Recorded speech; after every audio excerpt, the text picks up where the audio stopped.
Hello guys! Hello Pisces! Welcome dito sa aking channel. Kabalaran 888 guys. So, tingnan natin Pisces kung ano ang second half ng November sa'yo. This is from November 16 hanggang 30. So, tingnan natin Pisces kung ano yung second half ng Pisces this November 2025. Konti na lang.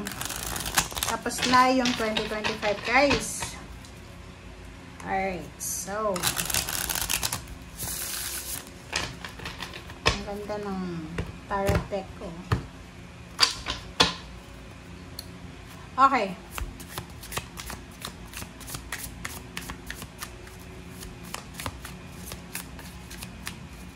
This is for Pisces. First card tayo. 8 of Pentacles. Wow! Ganda ng baraha ko, oh. Tingnan nyo guys, oh. From November 16 to 30 of 2025, isang Pisces, ang sobrang busy, abalang-abala sa kanyang trabaho. Pwedeng nagnenegosyo ka, may trabaho ka, or pwedeng nag-a-apply ka pa lang ng trabaho. So, you are super busy. Hardworking Pisces ito. Okay? Possible na makatanggap ka ng good news about sa job. Kailangan mong mag-focus eh. Parang nakikita natin dito na nakafocus kang masyado sa ginagawa mo eh. Parang kailangan mong mag-double time. Marami kang kailangan tapusin kasi pwedeng galing ka sa vacation or magbabakasyon ka. So, eto siya. Kita nyo ba? Ang ganda, no? Okay. Tingnan natin. Ano pa ba? Pisces.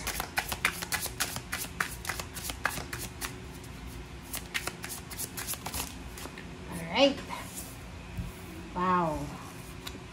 Next is Knight of Wands. Wow! Isang exciting na balita, isang exciting na pangyayari ang posibleng mangyari sa half ng November 2025. So, this is maybe a good news about new job, about bonus, about finances, about family. Basta exciting siya eh. There's a celebration coming, there's a manifestation, there's a good karma. So, ang dami-daming balita na possible kang matanggap na pwedeng magdala sa'yo ng excitement and celebration. Next card natin is Ten of Swords. So, this is closure, this is endings, and this is new beginning. So, Knight of Swords. So, sinasabi ng bara sa'yo, dalawa yung knights mo na, yun, isang balita, dalawang balita, tatlong balita, maraming balita ang posibleng darating sa'yo. And ang balitang ito ay posibleng magdadala sa'yo ng closure, ng endings, ng new beginnings, ng satisfaction, ng achievements. Kumbaga, ang balitang yan na darating sa'yo Pisces ay through email, chat, call, or pwedeng sa chismis, pwedeng sa letter, and sinasabi ng barahan na tapos na yung paghihintay mo. Kumbaga, makakapag-desisyon ka na if you're waiting for this confirmation para sa decision making mo. Dito sinasabi na makakapag-decision ka na kasi darating na yung confirmation na matagal mo nang hinahanap or hinihintay.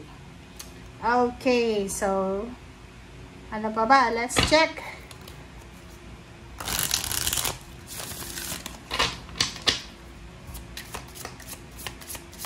Ang ganda talaga guys ang cards ko. Okay. This is Nine of Swords. Wow. Meron dito na Pisces na possible na yun yung yun yung magko-close ngayon eh. So, marami kang iniisip dati or maybe 9 weeks ago or 9 days ago or this September ang posibleng matatapos. Maybe, halimbawa kasi this one is closure eh. Closure na siya from the Nine of Swords. So, ibig sabihin, doon sa mga Pisces na nakaranas ng betrayal, ng backstabbing, yung parang, yun nga, from your previous reading na maraming tao ang ginawan kayo ng masama, this second half ng November ay, kumbaga, there's a closure na. Tapos na eh. Parang, kumbaga, good karma is coming for you and bad karma sa kanila. Kumbaga, nakaganti ka na. Kahit wala kang ginagawa, nakaganti ka na. Parang ganun. The universe, the heaven, your guides, spiritually, sila yung gagawa ng, kumbaga, clarity. Sila yung gagawa ng, kumbaga, revenge, karma, para sa taong gumawa ng masama sa'yo. So, kumbaga, nasa 10 of Swords ka na, recovery ka na eh. Wala ka ng wala ka ng pakiramdam sa kanila, wala ka ng pakialam. Nakafocus ka lang sa trabaho. So, parang halimbawa dito, possible na nakatanggap ka ng balita. Bad news tungkol sa mga taong gumawa ng masama sa'yo. And, wala ka ng pakialam eh. Wala ka ng interest sa kanila. So, kasi busy ka, excited ka sa ginagawa mo, sa trabaho mo, busy ka sa kung ano yung pinagkakaabalahan mo. Yun yung nakikita natin. Okay, next card natin is Five of Swords. This is decision making. So, nakikita ko sa iyo dito na talagang give up mo na, which is maganda siya. Okay, so elaborate natin guys. Sa barahan mong ito, etong 6 cards na yan, sinasabi ng barahan na maraming tao, sitwasyon na gumawa sa iyo ng 9 of Swords. Yung baga, sino-sino ba sa buhay mo ang nagpaiyak sa iyo? Yung mga taong itong gumawa ng masama laban sa iyo, na umiyak ka talaga ng umiyak sa harap ng Panginoon, 'di ba? Hindi ka nag-ingay sa social media, yung parang mag-isa mo lang na kinarga lahat ng mga burdens mo. And sa linggong ito, maybe the whole month of November, but this is specifically second half. Second half ng November, possible na makatanggap ka ng balita na yung taong gumawa ng masama sa'yo ay dinadaanan ng masamang problema. And wala ka nang pakialam eh. Kahit ano pa yung balita, give up mo na talaga sila. So parang sinasabi ng Five of Swords na wala kang panahon para alamin kung ano yung buhay nila, masama or maganda. Kasi busy ka, excited ka sa bago mong trabaho, excited ka sa ginagawa mo, nakafocus ka sa kung ano yung pagkakakitaan mo. Wow! Wow, wow, wow. Congrats! Ang ganda, Pisces. Ano pa ba, guys?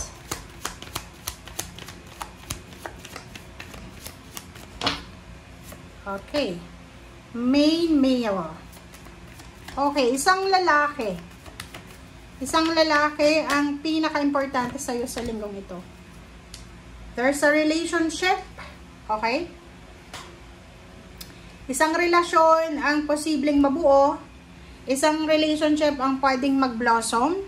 Isang babae na medyo may edad na. Isang lalaki na financially stable ang posibleng magkita.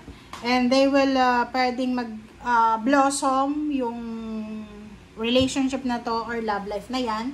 Or maybe this relationship ay relationship ka, partnership, collaboration sa business, sa pera, or sa kung saan ka man. Okay, ano bang message sa'yo ng iyong mga spiritual guides and helpers? Tingnan natin.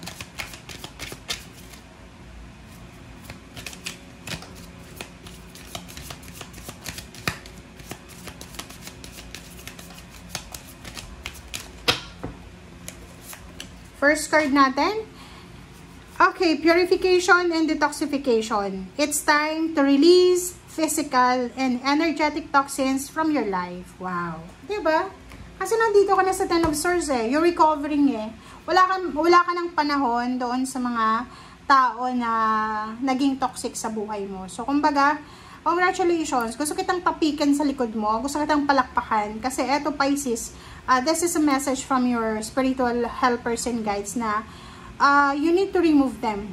Okay? Remove them talaga sa buhay mo. Oras na para alisin mo yung mga physical attachment, emotional attachment, energetic toxins na sumisira ng kung ano man ang sinisira sa buhay mo.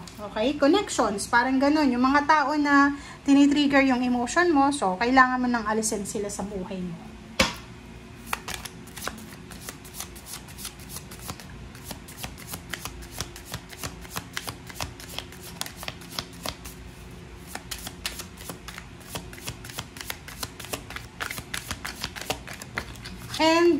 sinasabi ng baraha sa'yo dito na yun, kailangan mo rin na mag-detox physically, 'di ba? Halimbawa, sobra-sobra kang busy, abalang-abala ka sa trabaho, so kailangan mong mag-detox din. Kailangan mong maging maging careful ka sa pinapasok mo sa katawan mo. And Dolomite, stay strong in your faith. A positive outcome is dependent on your keeping a positive mind. Diba? So, yun. Etong last message natin sa last deck, sinasabi ng baraha sa'yo na maging faithful ka lang sa Panginoon. Okay? Kasi yung mga nangyayaring positive sa buhay mo, resulta yan ng pagiging faithful mo sa Panginoon. Kumbaga ako, relatable ako dito sa message na to. Etong Dolomite na to. Kasi, yung faith ko sa Panginoon, siya lang yung kinakapitan ko eh. If ever lang na may problema ko, hindi ko yun sinasabi sa ibang tao. Kasi yung ibang tao na yun, pwede kang chismis, pwede kang gawa ng kwento. Pero pag pinag-pray mo siya kay God, ikaw lang at si God, ang nakakaalam noon. Okay? So, dito tama to eh. 'Di ba? Yung pagiging positive mo, yung pagiging faithful mo sa belief mo, siya yung magliligtas talaga sa'yo. Siya yung nagdadala ng blessings. May mga tao talaga, I know someone, diba? May tao akong kilala na ako, I always parang vocal talaga ako sa pagsasabi na, kasi may testament ako eh, as a living testament ako sa mundo na yung faith ko talaga kay God, siya yung gumagawa ng lahat sa buhay ko eh. 'Di ba? Lahat ng problema ko, siya yung parang sandigan ko ba, sandalan ko ba. And vocal ako diyan eh. Sa lahat ng nakakausap ko, sinasabi ko na ako talaga, wala akong ibang aasahan kundi Panginoon lamang. Siya lang talaga. As in, dumaan ako sa sobrang hirap talaga. Dumaan ako sa sobrang akala ko wala nang pag-asa. Pero talagang si Lord lang yung kinapitan ko. And vocal talaga. And hindi ako magsasawa na sabihin yun sa lahat ng makakausap ko. Kasi yun naman talaga yung totoo eh. Yung si God talaga, yung talagang nagligtas sa buhay ko. And there's someone, I know, na pinagtatawanan pala yung sinasabi ko. 'Di ba? Nasa 10 Commandments yun eh. Na wag nating, okay, pinagtatawanan niya yung faith ko kay God. Okay? Na sinasabi niya na, uy, sabi niya, sabi ni ganito, ganyan. Sabi ko daw, na lahat daw ng prayers ko, sinagot ng Panginoon. Okay, and natatawa siya. So, natatawa siya. And, at that time, I realized na may mga tao pala na kahit na sobrang active nila sa simbahan, sobra silang nagsisimba, and pag nakita mo sila, parang akala mo sobrang bait nila. Pero yung puso pala nila ay sobrang maitim. Kasi, totoo yun eh. Yung faith ko kay God, siya yung talagang strength ko eh. Siya yung strength ko. And pinagtawanan niya yung faith ko na yun. Okay? Na parang sinasabi niya, hindi eh. Parang sinasabi niya na, kaya daw nakuha ko yung ganito ganyan because daw pinaghirapan ko daw. Okay, tama naman siya. Pinaghirapan ko yun.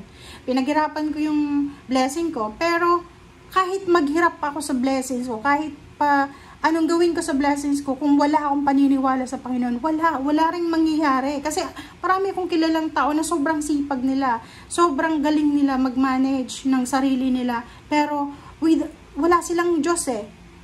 And dahil wala silang Diyos, wala silang wala silang core. Yung, anong tawag dito? Walang nakagitna sa kanila. So, iba yung nangyayari sa buhay nila. Okay? So, basta, na-share ko lang dito na talagang yung pagiging positive natin, yung pagiging faithful natin sa Panginoon, kahit na itatwa ka man ng mundo, kahit na lahat ng tao, yung parang lahat ng tao sa paligid mo, pagtulungan ka pa nila, end of the day, si God iaangat ka niya, na mag-isa ka lang. Okay? So, tingnan natin yung last message sa'yo, guys. And yung purification and detoxification, guys. So, by the end of November, nakikita ko sa'yo dito na you're moving forward sa 2026 na fresh and fresh and energetic. Hierophant, number 5. Oh, 'di ba? So, dito sa barahang to, sinasabi ng baraha sa'yo, Pisces, na maging careful ka. Be careful sa mga taong pagkakatiwalaan mo. Be careful sa mga taong nagkukwento sa'yo. Be careful sa mga taong, tawag dyan, sa mga taong nagdadala ng kwento sa'yo. Or be careful sa lahat ng makakaharap mo. Hindi lahat ng akala mo kakampi mo ay kakampi mo. Minsan, ano lang sila eh, parang, tawag dito, yung CCTV ba? Diba? So, mag-iingat ka. Okay? Thank you guys. Bye!